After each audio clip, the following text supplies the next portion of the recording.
The woman standing in line at the hospital cafeteria had been awake for 22 hours straight, and she was not in the mood. Zoey Callahan had learned, somewhere around her third year of nursing school, that there was a particular kind of exhaustion that stopped feeling like tiredness and started feeling like anger. The kind where your hands shake a little when you pour your coffee, where fluorescent lights feel like a personal insult, where the person who cuts in front of you in a queue stops being a minor annoyance and becomes the final, decisive proof that the world is broken. That was the kind of exhausted she was on the Tuesday morning that changed her life. She'd been at St. Marguerite's General in Montreal for 11 months.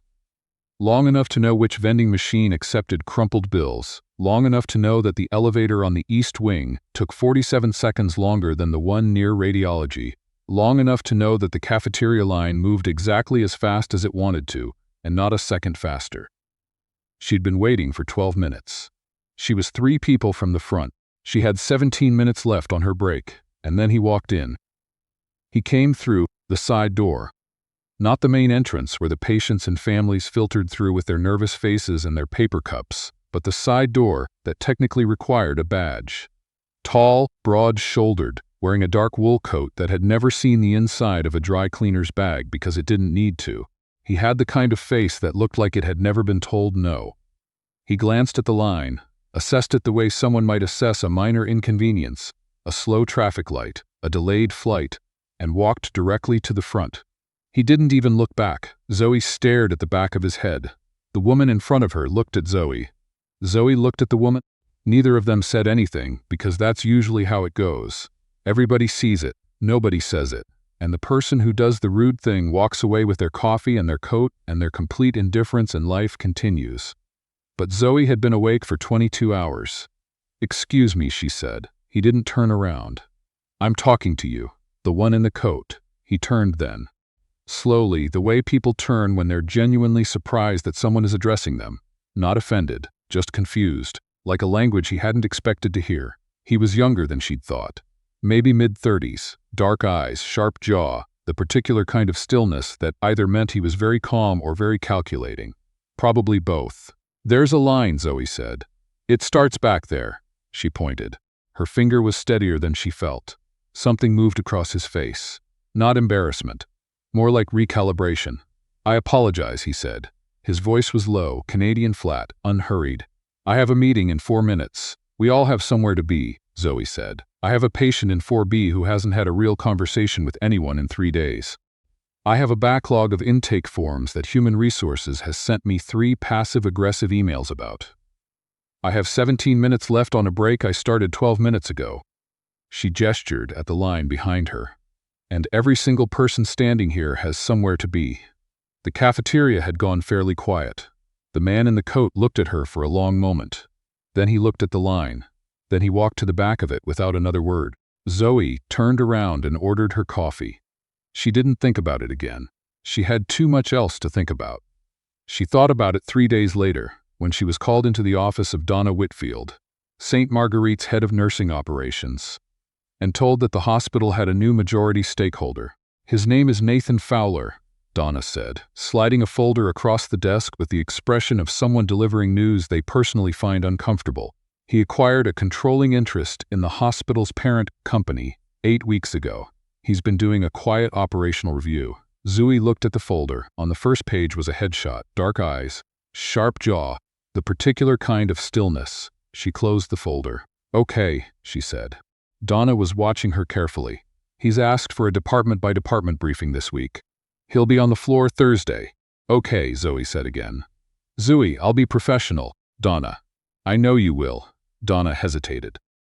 He also specifically mentioned the nursing staff on the 3rd and 4th floors, by name. She paused.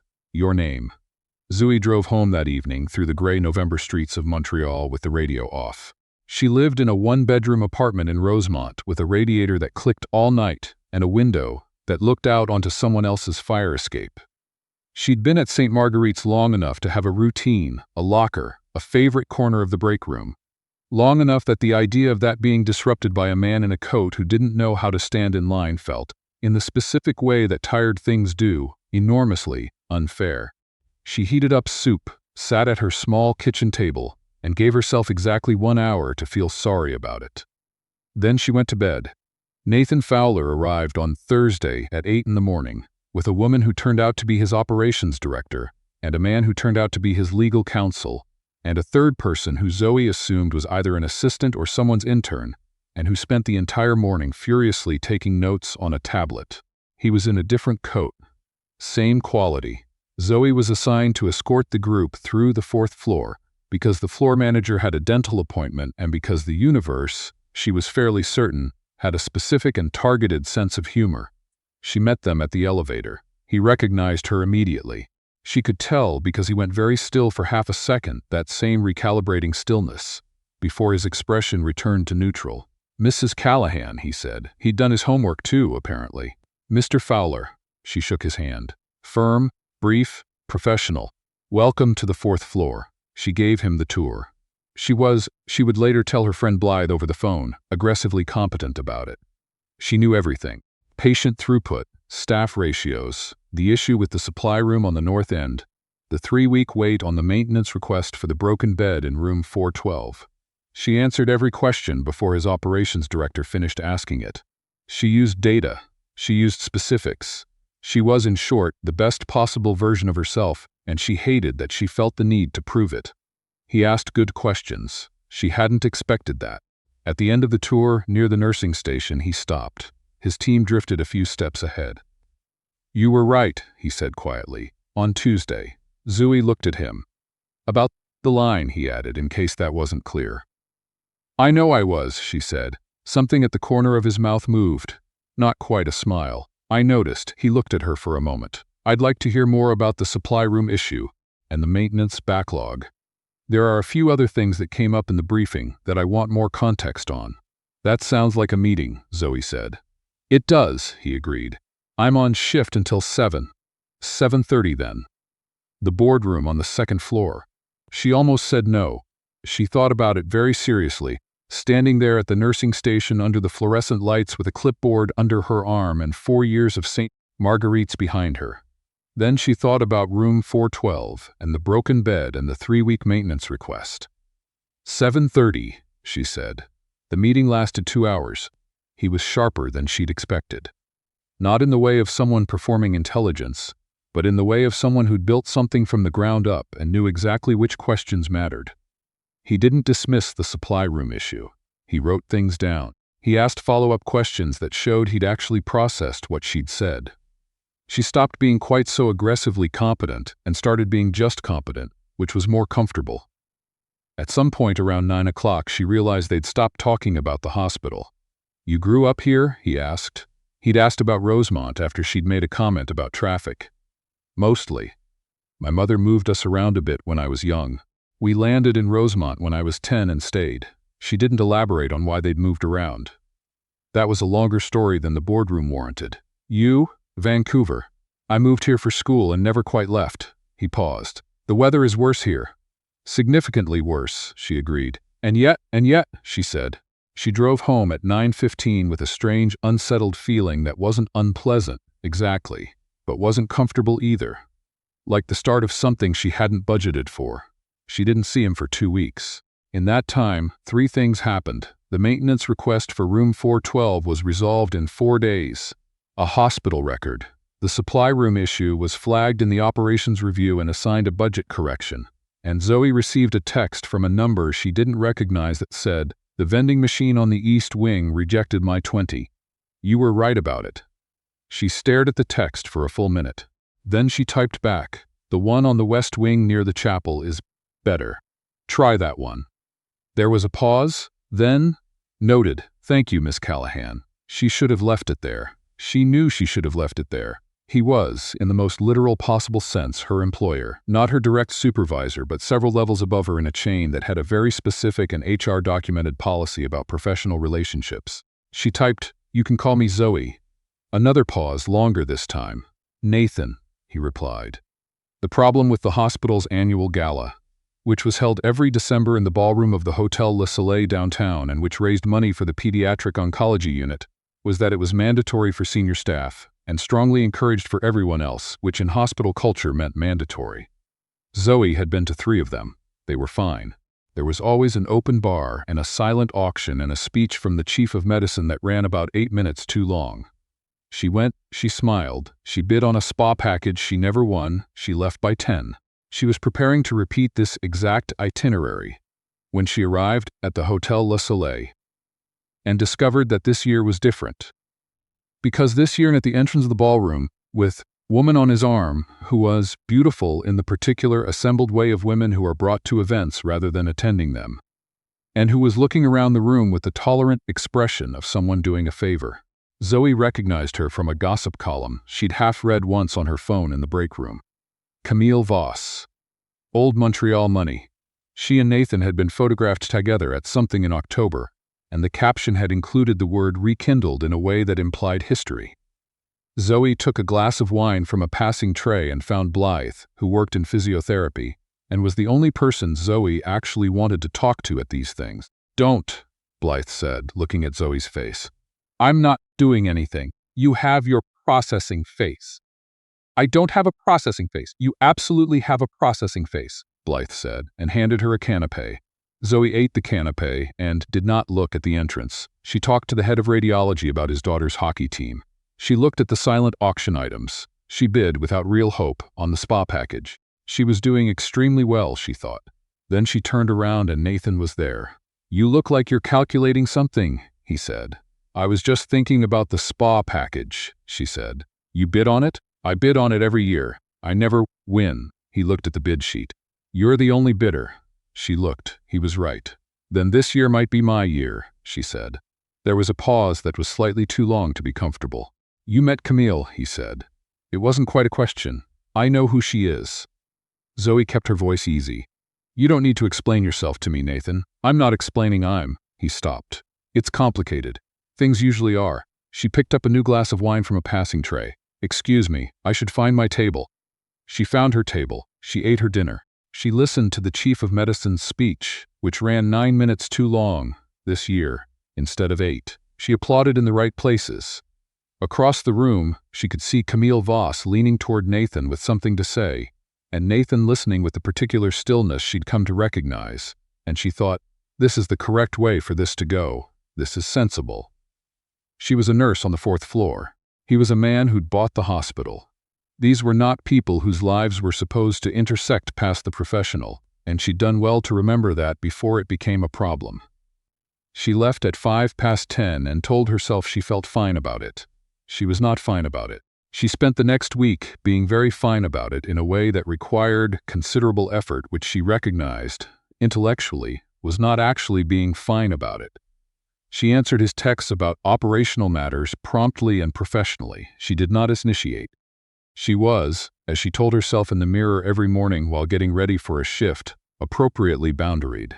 On Friday evening, she came off a long shift to find him sitting in the atrium outside the 4th floor nursing station, with his coat folded over his arm and his phone in his hand, and the look of a man who had been waiting for a while and was not particularly comfortable with the experience. "Visiting hours are over," she said. "I'm aware." He stood. "I need to tell you something about Camille, Nathan. She and I ended in March," he said. 8 months ago. She came to the gala because her family donates to the pediatric unit, and she's been on the planning committee for 6 years. I should have clarified.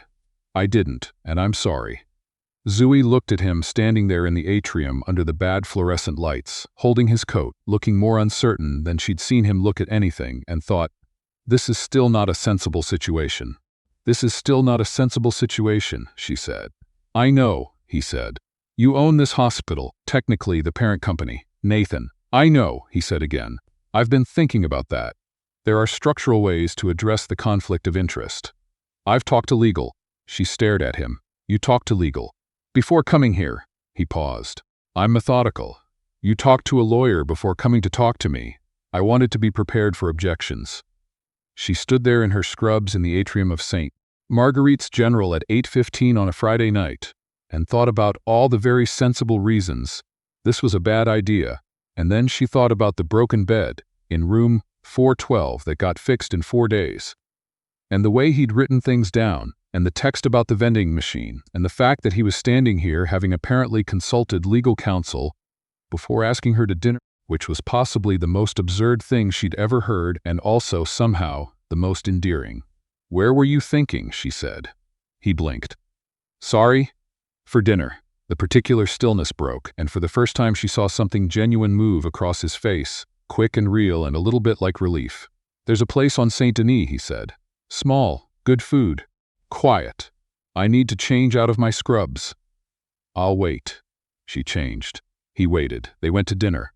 The restaurant was exactly what he'd described. Small, good, quiet. And they stayed until the place started stacking chairs, talking about things that had nothing to do with hospitals or operational reviews, and she walked home afterward through the cold Montreal street and thought, "Okay then." The woman who changed everything arrived on a Tuesday 6 weeks later. Zoey had known about Harriet Fowler in the abstract. Nathan's mother, widowed, split her time between Victoria and a condo in Westmount. He spoke of her with the particular economy of someone who loves a person very much and finds the expression of that fact slightly awkward. She was, Zoey had gathered, formidable. She had not anticipated meeting her in the cafeteria. She had not anticipated that the meeting would happen the way it did. Zoey was at the register paying for her lunch when a woman behind her, silver-haired, upright, wearing a coat that made Nathan's look understated, leaned forward and said, with perfect clarity, "You're the one who put Nathan in his place about the queue." Zoey turned around. Harriet Fowler was perhaps 65, with dark eyes that were clearly the original from which Nathan's had been copied, and an expression of serene appraisal that made Zoey feel like she was being evaluated at a speed she couldn't track. "Word travels," Zoey said carefully. "Nathan told me himself." Harriet's expression shifted, not quite a smile, but something in the direction of one. "He doesn't tell me things like that. He tells me quarterly earnings and operational projections." She paused. "He told me about you." Zoey was very aware that she was holding a bowl of soup and a coffee and her work ID badge, and had nowhere to put any of them. "It was a cafeteria line," Zoey said. "I was tired." "You were right," Harriet said, in exactly the same tone Nathan had used in almost the same words 6 weeks ago, which was either coincidence or heredity. "Are you on a break?" "I'd like to have lunch." They had lunch. Harriet Fowler, it turned out, was a retired civil engineer who had spent 20 years building infrastructure in remote communities across northern British Columbia, and who had opinions about hospital supply chain management that were, unexpectedly, quite astute. She was funny in a dry, understated way that required a second before the joke landed. She asked about Zoey's work with the directness of someone who expected real answers and would notice immediately if she didn't get them. "He's been different," Harriet said, near the end. Matter of fact, the way she said everything, since September. Less. Sealed off. Zoey looked at her soup. "I'm not telling you to do anything with that," Harriet added. "I'm just telling you what I've seen. Miss Fowler, Harriet, it's a complicated situation. Most things worth having are." She picked up her coffee cup. "I spent 2 years building a bridge in an area where half the engineers said the ground conditions made it impossible. The bridge is still standing." She sipped her coffee. "Complicated just means it takes more planning." Zoey thought about Nathan saying I talked to legal and felt something shift in her chest that was inconvenient and warm and entirely unwelcome in a cafeteria at noon on a Tuesday. "He's methodical," Zoey said. Harriet's not quite smile came back. "He gets it from me." The woman who tried to destabilize everything arrived 3 weeks after that. Her name was Felicity Drummond, and she was a senior partner at a venture firm that had a minority stake in St. Marguerite's parent company, and she arrived at the hospital for a board meeting in January, looking like she'd decided, some time ago, that the world was her lobby. She was striking and intelligent and had, Zoey gathered quickly from the hospital's internal nervous system of hallway conversation, a history with Nathan that predated the hospital acquisition by several years. Zoey met her in the corridor outside the boardroom, where Felicity had apparently been waiting. "You're the nurse," Felicity said. It was the kind of sentence that was technically not an insult. "Zoey Callahan," Zoey said. "4th floor." Felicity looked at her with the particular assessment of someone who has decided the contest and is informing the other participant of the result. "He does this," she said, almost conversationally. "Gets interested in people who surprise him. It's genuinely one of his better qualities." A pause. "He also gets bored." "I'll keep that in mind," Zoey said. "I'm not trying to be unkind." Felicity's tone was pleasant. "I'm being practical." We have a business relationship that goes back a long time, Nathan and I, and there are conversations happening right now about the next phase that would make a certain kind of. She paused, selecting the word carefully. Complication. Difficult. I'm not a complication, Zoey said. I'm a nurse, on the 4th floor. She met Felicity's eyes. And whatever conversations are happening in that boardroom, I'm not in them, so I don't see how I'm relevant. You're relevant, Felicity said, because he canceled a meeting in Vancouver last month to stay in Montreal. Nathan doesn't cancel meetings. Zoey said nothing. Just something to consider, Felicity said, and went back into the boardroom. Zoey stood in the corridor for a moment. Then she went back to the 4th floor, because she had a shift to finish. She didn't say anything to Nathan that evening. She turned it over on her own, the way she turned over things that needed time. The information that Felicity had given her, the calculation underneath it, the thing Felicity hadn't quite said directly, which was, you are temporary and I am permanent, and you should know that before you get confused about which one you are. She knew what it felt like to be told you were temporary. She had some experience with that. She'd learned, over a childhood of moved apartments and changed schools and her mother's series of fresh starts, to recognize the shape of that message. The way it dressed itself up as practicality, as kindness, as just telling you how things were. She'd also learned that the people who delivered that message were not always right. She would have let it sit. She was good at letting things sit. But then Nathan came to find her on the 4th floor on a Thursday afternoon. Something he'd never done during her shift. Something he'd specifically said he wouldn't do because she'd asked him not to. And he looked, when she turned around at the nursing station, like a man who had been arguing with himself for several days and had finally come to a conclusion he wasn't entirely comfortable with. I need to tell you something, he said. The nursing station was not private. She took him to the family consultation room, which was small and beige and smelled of the lavender diffuser someone had optimistically placed on the windowsill. Felicity wants to restructure the acquisition, he said. There's a proposal that would give her firm increased equity in exchange for capital she's bringing in. She's been pushing it for 2 months. He stopped. She told me in the meeting on Tuesday that she'd move faster on the deal if I made certain personal adjustments. Zoey looked at him. She told you to stop seeing me. In more diplomatic language, yes. And? He looked at her like the question surprised him.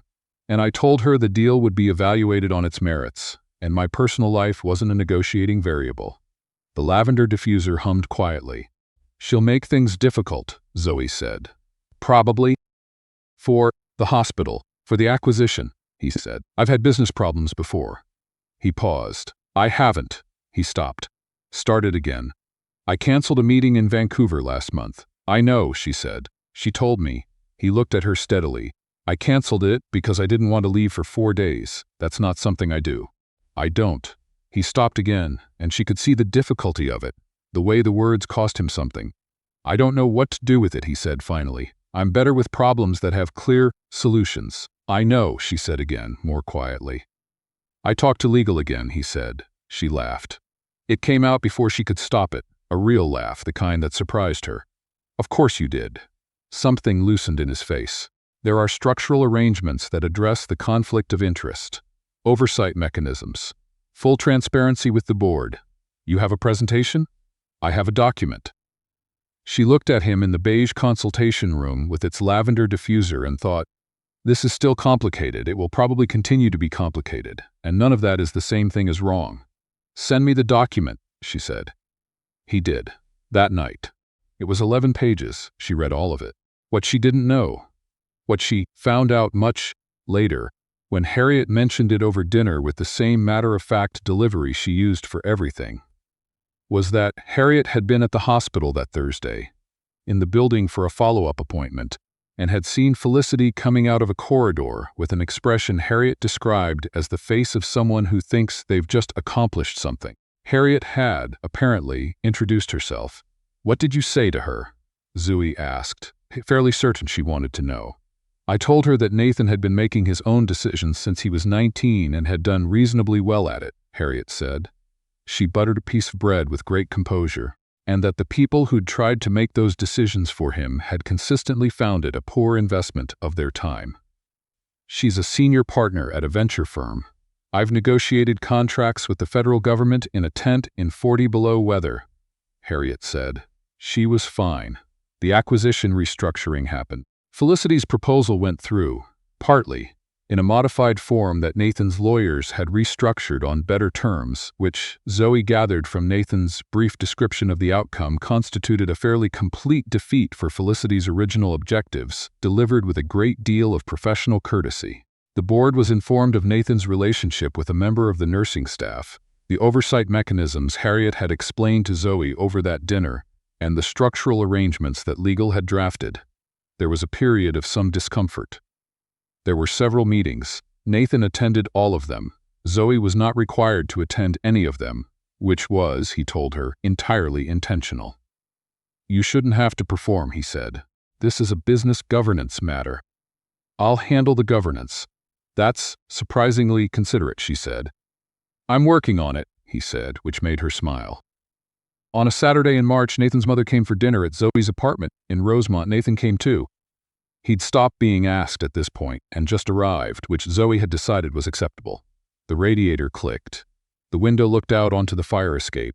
Zoey made her mother's recipe for lamb stew, which was the one thing she cooked reliably well. Harriet ate 2 full bowls and asked for the recipe. My mother made it when we lived in this neighborhood, Zoey said. We were in an apartment 2 streets over when I was 12. She used to make it when she needed to feel like things were going to work out. Nathan was watching her across the table. He did that, watched her in the way of someone who found the details worth keeping. Did it work? Harriet asked. More often than you'd expect, Zoey said. After dinner, Harriet sat in the one comfortable chair and talked about a bridge she'd built in 1993 in a town 300 kilometers north of Prince George, and how they'd had to redesign the eastern support structure twice because the site conditions kept changing, and how the finished bridge was nothing like the original plans and was better for it. Zoey washed the dishes. Nathan dried them, which was something she hadn't asked him to do. They didn't talk. The radiator clicked. Outside, Montreal was doing what Montreal did in March. Still cold, the light beginning to change, the long winter breaking up around its edges. She likes you, Nathan said quietly, handing her back the serving bowl. I like her, Zoey said. She doesn't like everyone. I know. She handed him a dish. Neither do I. He was quiet for a moment. From the other room came Harriet's voice, unhurried, describing the moment they'd finally gotten the eastern support right.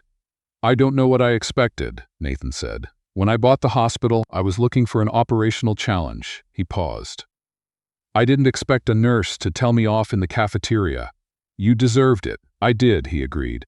And then you went and stood in line. I did that too. She handed him the last dish. He dried it and set it down and stood there in her small kitchen in Rosemont with its clicking radiator and its window onto the fire escape. And she thought, this is the most ordinary possible scene, and it is exactly right.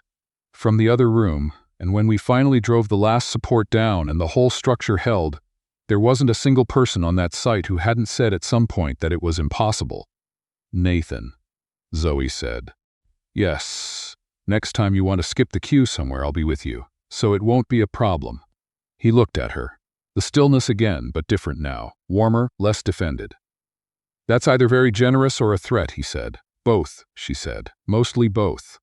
Outside, the March light was doing its thing, cold and clear, the kind that makes everything look like it might be the beginning of something.